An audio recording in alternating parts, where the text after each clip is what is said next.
Hello, I'm Barbara Fritz. I work for visitor services at the Welcome Center during the regular season and sometimes the museum.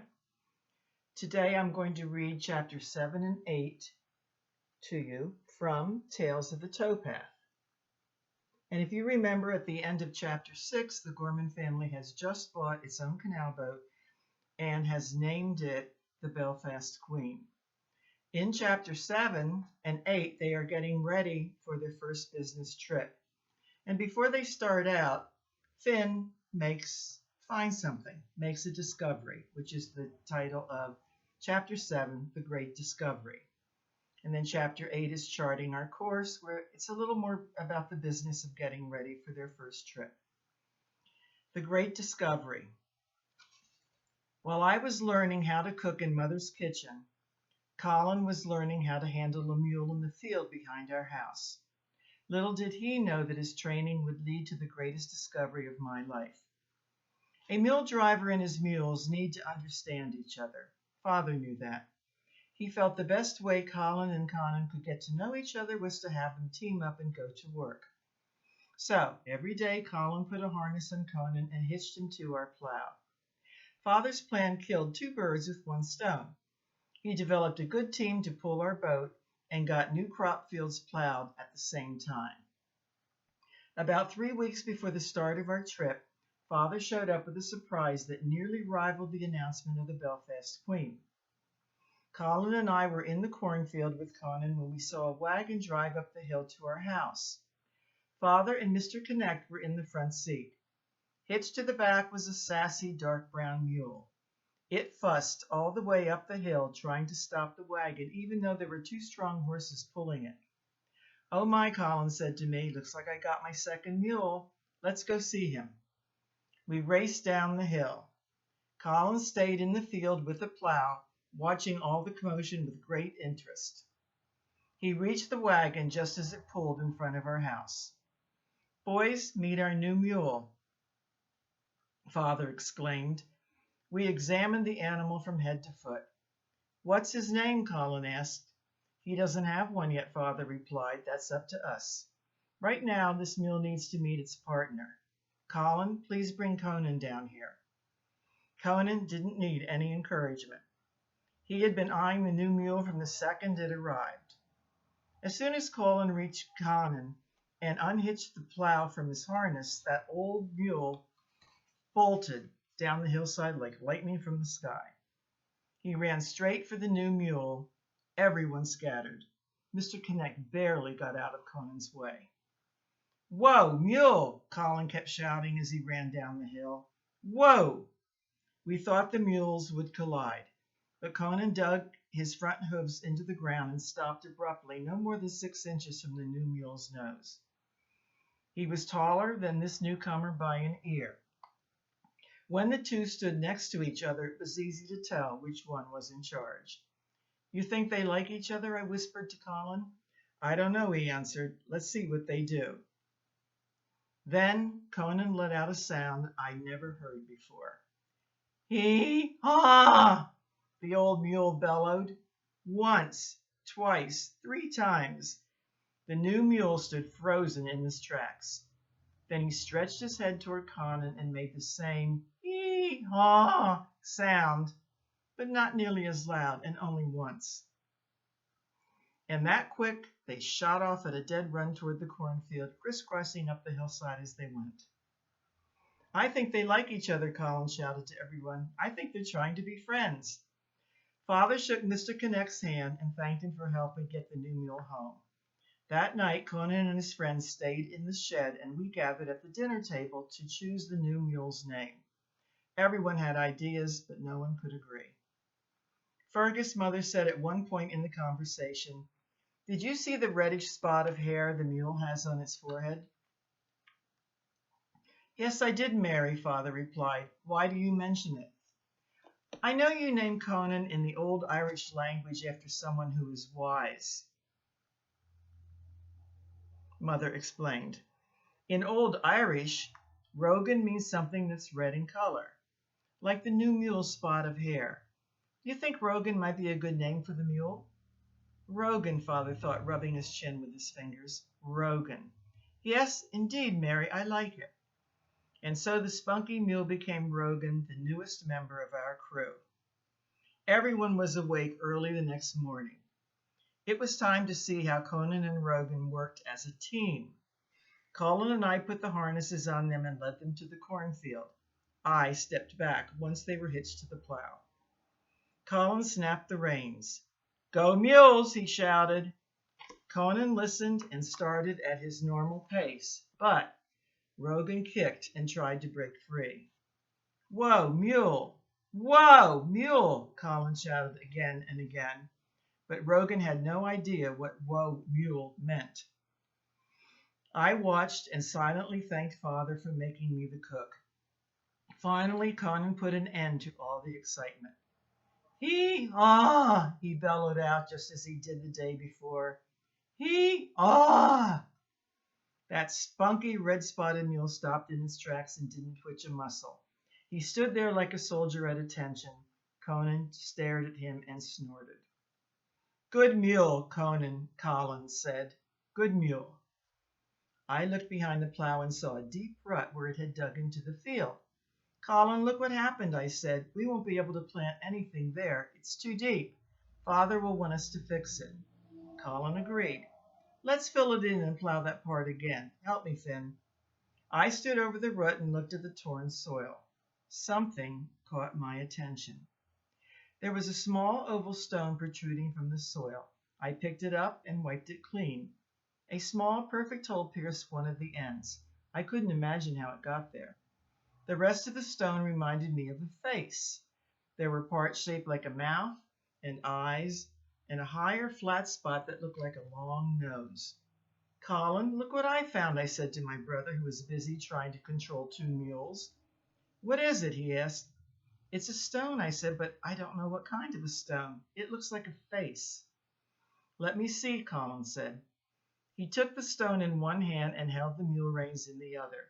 It's just a stone, Finn, he said. The plow blade probably made those marks, that's all. I wasn't sure I agreed with Colin's observation. My friend said the same thing whenever I thought I found arrowheads along the river. I always wound up leaving them there.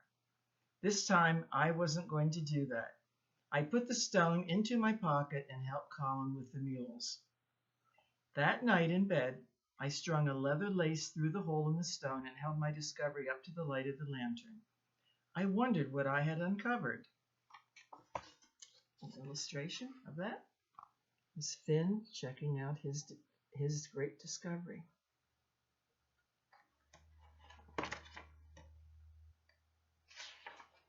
Chapter 8, Charting Our Course.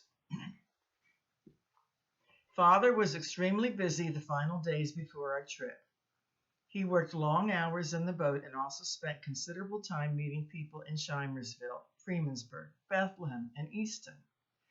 Colin and I wondered why Father met these men. We received an explanation one night at supper. Boys, many boat captains don't own their own boat like I do, he told us. They work for the company that built the canal, the Lehigh Coal and Navigation Company. Company boat captains get paid only for the time they work. When I bought the Belfast Queen, I knew that by being my own boss, no one would pay me for how long I work. I'll make money only if I make a profit on products I buy from suppliers and sell to customers. The men I've been meeting are business owners who make the products I plan to buy and deliver with the Belfast Queen. I remember how confused I was when Father said that. Profit? I had never heard the word before. I felt just as I did when Mother taught me how to bake bread. I had no idea what she was talking about. With my kitchen lessons in mind, I spoke up. Father, I shyly said, what's profit? That's an important question, Finn, he said. Maybe this will help. When we make our first trip in the Lehigh Canal, our destination is Whitehaven. It's a town about 60 miles north of here in the Great Pocono Mountains. There are large lumber camps in the forests around Whitehaven. In the winter, it gets very cold and the lumberjacks need warm clothing. I have made arrangements to deliver woolen cloth to Whitehaven. It will be made into coats, shirts, pants, and scarves for the lumbermen. The cloth is made in Mr. Scheimer's fulling mill along Saucon Creek. I have agreed to pay him 50 cents for every yard of cloth I buy. When we get to Whitehaven, I will be paid $1 for each yard. The difference between what I am paid for the cloth and what I pay Mr. Scheimer is the profit. I understood that. I was pretty good with numbers, so I did some quick figuring in my head to determine Father's profit on each yard of cloth. Father, you're going to get a profit of 50 cents on each yard, I proudly proclaimed. I remember Colin looking at me like I was some kind of genius. Very good, Finn, Father said. You are right. The difference is 50 cents, but that is not my profit, because the Lehigh Coal and Navigation Company is going to charge me money for using its canal. I have to pay them a toll of 2 cents for every mile we travel, and also a portion of a penny for every pound of cargo we carry on the Belfast Queen. That's not fair, I said. They're taking your profits. Son, that's part of the business, Father replied. I must consider all my costs before I can count my profit. Everyone who owns a boat has to do the same thing. From that moment on, I understood that making money on the canal was not going to be easy. I also understood that Father needed plenty of friendships in order to have enough products to buy and sell. He started taking me to some of his meetings, thinking it would be good for me to know what the Belfast Queen would be carrying. I went with him to visit Mr. Connect's iron foundry in Shimersville. I had no idea Mr. Connect made cast iron stoves and kettles and frying pans. They were just like those I used in Mother's kitchen. I also saw men making wagon parts and even flat irons for pressing clothes. We also visited Mr. Dietz in Freemansburg. He was a tinsmith who came to America from Germany. His shop was full of beautiful lamps and lanterns, coffee pots, canteens, cups, plates, and lots of other things people along the canal needed. Here's a picture of some of those items. See if you can point out what each one is.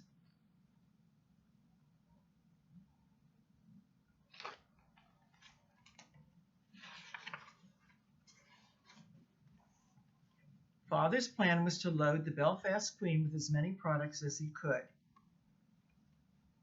and make a profit on all of them. He arranged to carry Mr. Geisinger's wheat flour, Mr. Reese's tow-line ropes, bricks made by Mr. Messinger, and salted meats cured in Mr. Fritchman's smokehouse. One more picture. This one's a little harder to get in.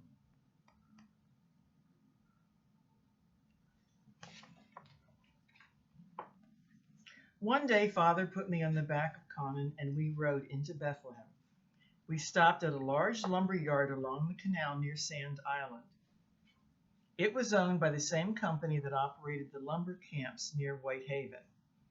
Father went into an office and talked to a man for more than an hour. When he came outside, he had a big smile on his face. He told me the man agreed to have Father supply 6 lumber camps near Whitehaven with new stoves, woolen cloth, and lots of rope, tin products, salted meat, and wheat flour. The lumber company was buying far more than just the woolen cloth they agreed to buy a few weeks ago.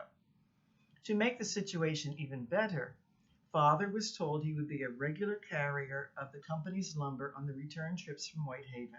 He was a happy man. That night I heard Mother tell Father that she was worried he would not have enough money to buy everything he planned to take to Whitehaven.